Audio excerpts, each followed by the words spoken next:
Hello guys, Craig Stern here. Welcome back to Behold Magic the Gathering Shandalar.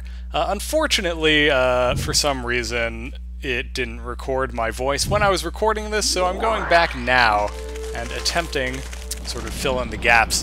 Last time, as you recall, we were on our way to a Lauren Sanctum to try to prevent the Red Sorceress from taking it over. Now we are getting attacked by a Forest Dragon, apparently. Because that's just how this game goes. You get attacked all the time, and you just have to kill everyone. Which, you know, if you're playing black, that's actually kind of appropriate for your character, so that's a-okay. So the Forest Dragon's leading with Llanowar Elves, looks like. We've only got a couple of swamps. I don't want to terror the Llanowar Elves, because frankly, Llanowar Elves, while they're helpful, they're not that great, and green creatures get much bigger and uglier than that. I'm going to want to save terrors for things like crawworms and giant spiders and, you know, elven riders and such. So I'm starting off attacking with the Black Knight, following up with Urg Raiders. He casts a Fairy Dragon. So, interesting fact about this game, there are certain creatures, I believe it's one, I'm not even sure it's creatures, it's one card per color that's unique to this game, because it relies on a weird, like, super randomized effect that you can't really do in real Magic.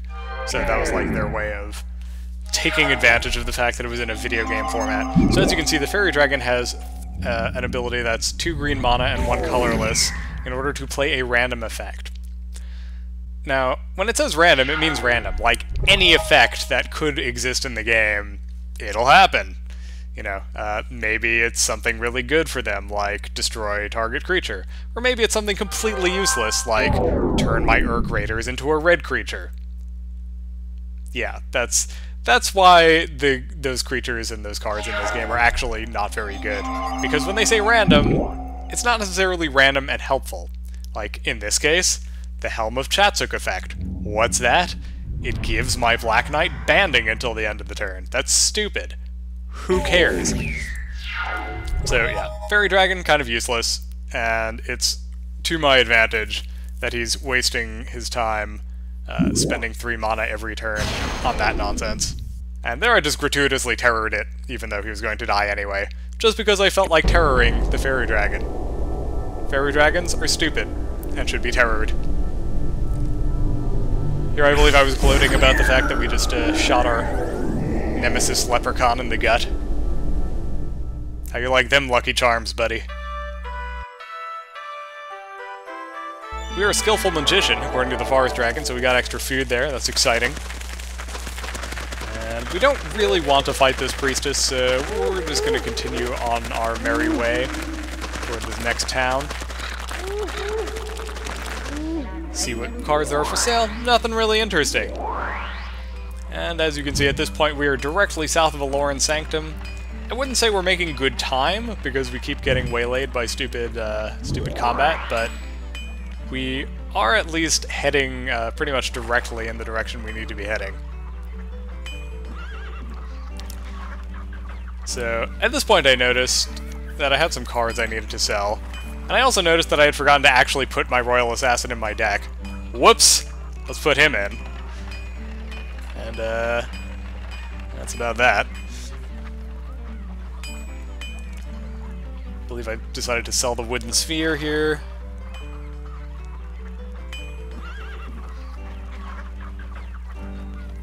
Just gonna save. We're gonna stop calling ourselves White Apprentice. I don't even know why our save game file was called White Apprentice. We are now Black Sorcerer. Officially. What kind of quest we got? Just for a green amulet. Not that great.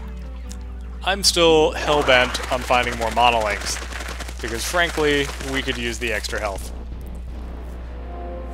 Now, Elvish Magi, they can be kind of tough, but I don't know, I didn't like the way that guy was looking at me, so I was like, screw it, I'm gonna take him on. We have a lot of swamps to start with in this match, so that's helpful for us. He suffers Savian Elves, or he summons Savian Elves, I should say. Their ability is destroy target land enchantment. We don't use land enchantments in this deck, so that does absolutely nothing for this guy. They're just 1/1 creatures that kinda suck. We're going to lead with the Black Knight, which is decidedly a much better creature. He summons Llanowar Elves. Those are a little better. They can be tapped for mana. They're like little 1/1 lands, basically. Not as good as Urg Raiders, but pretty good.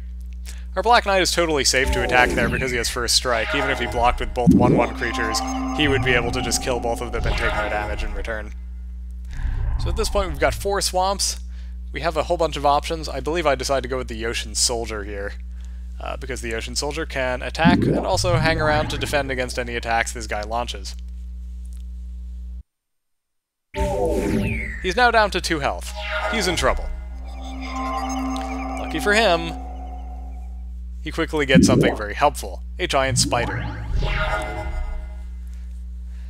Now at this point I can't just outright kill him, because he has 3 creatures and I have 3 creatures. Ideally, he wouldn't have summoned the giant spider, and I would have been able to either kill both of his elves and whittle him down to 1, or just kill him. So at this point I'm considering my options. I believe I decided to go with the Cyclopean Mummy and an Amulet of Krug, just so that I had more options. I wasn't able to summon 2 creatures that turn, which would have been better,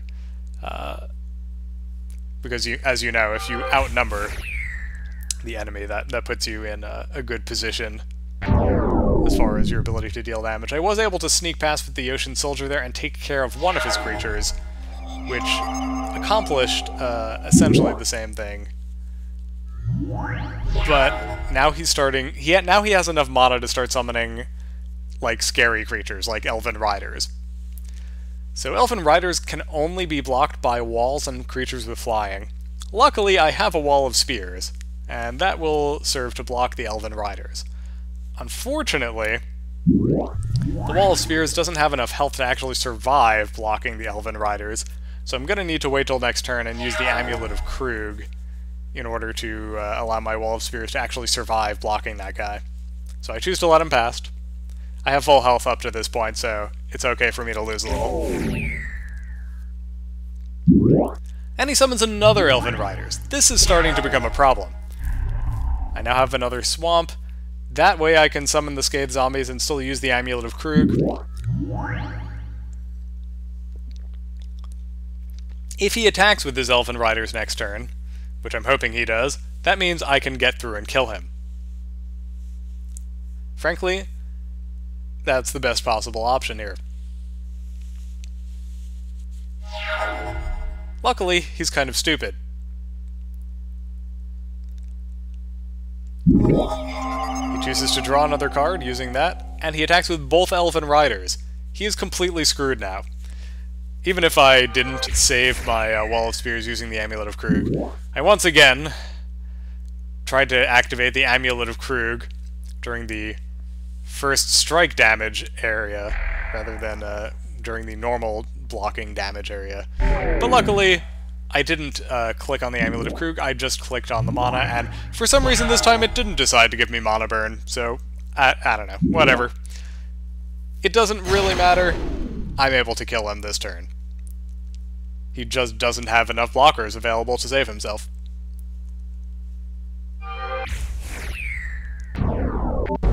And that is the end of that.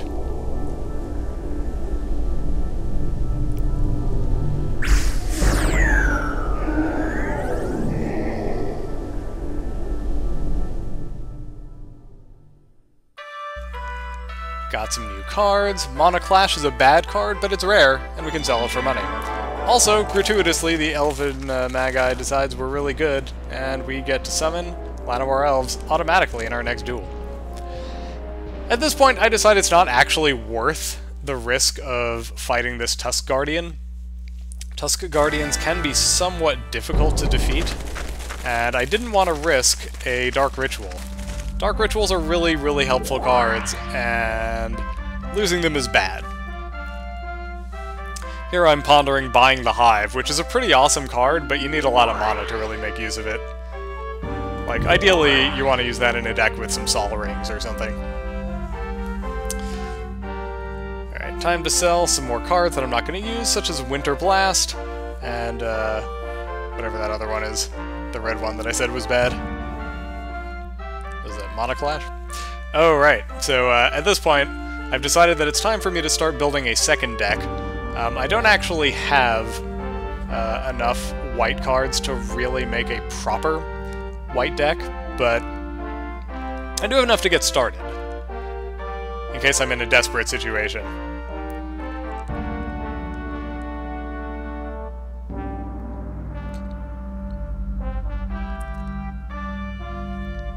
As you can see, Monoclash, despite being a not very good card, sells for quite a bit of money, so that's helpful. Wall of Swords, some Tundra Wolves, Swords to Plowshares, and we're set. Also, probably Yoshin Soldier. That'd probably help out.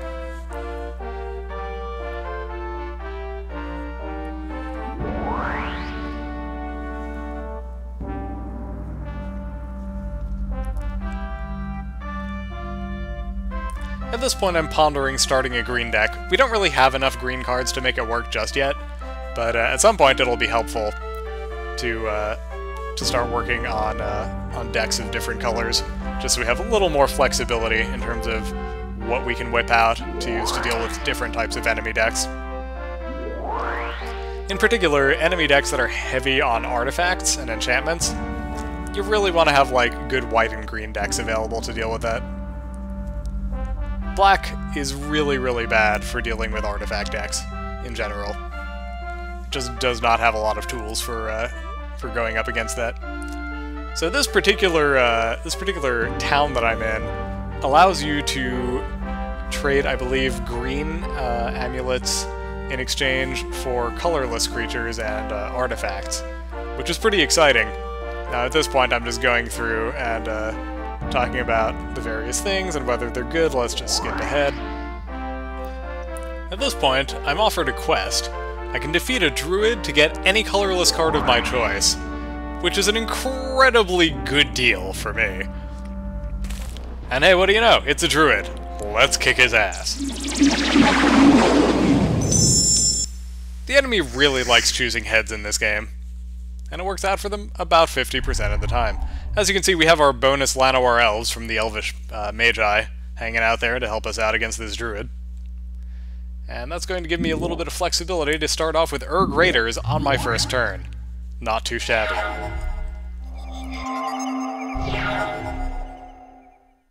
Put down another swamp, and suddenly we can have ourselves a Black Knight. Or Scathed Zombies. I'm not sure why I went with the Scathed Zombies, frankly. The Black Knight would have been better.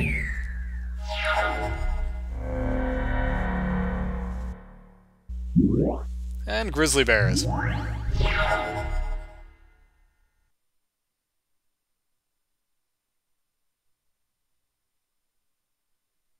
If I had gone with the Black Knight, I would have been able to take out the Grizzly Bears while taking absolutely no losses. As it is, I ultimately decided to go with trading the Scathed Zombies for the Grizzly Bears, putting him in a position where he has no creatures, and I have 3. Not a good situation for him. Although the Mishra's Factory can be converted into a creature effectively. But for some reason he decided to tap it in the pursuit of summoning this terrible 1/1 creature. I shouldn't say terrible. Ley Druids are actually okay, but in a situation like this, that was not the way to go. Then again, he's probably dead no matter what, so just to rub some extra salt in, we attack with everyone.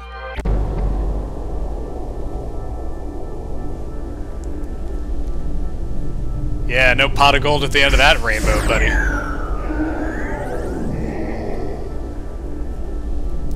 So we got ourselves some Killer Bees, which are actually a really good green card.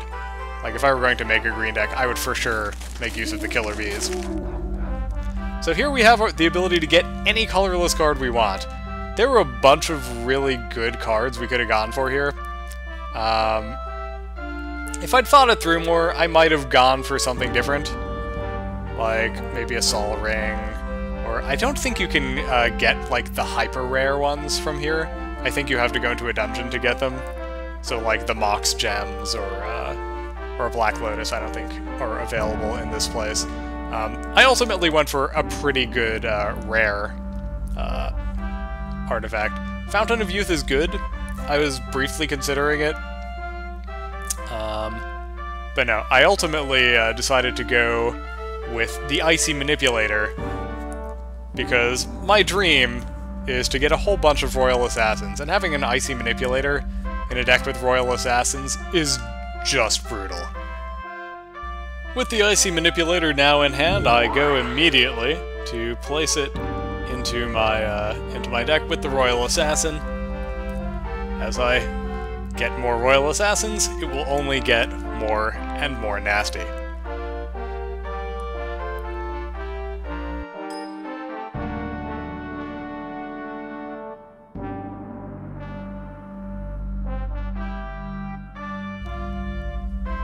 And that's about it for this episode, folks. Thanks so much for sticking around for another episode of Behold Magic the Gathering Shandalar. I'm Craig Stern. I will see you guys in the very next episode.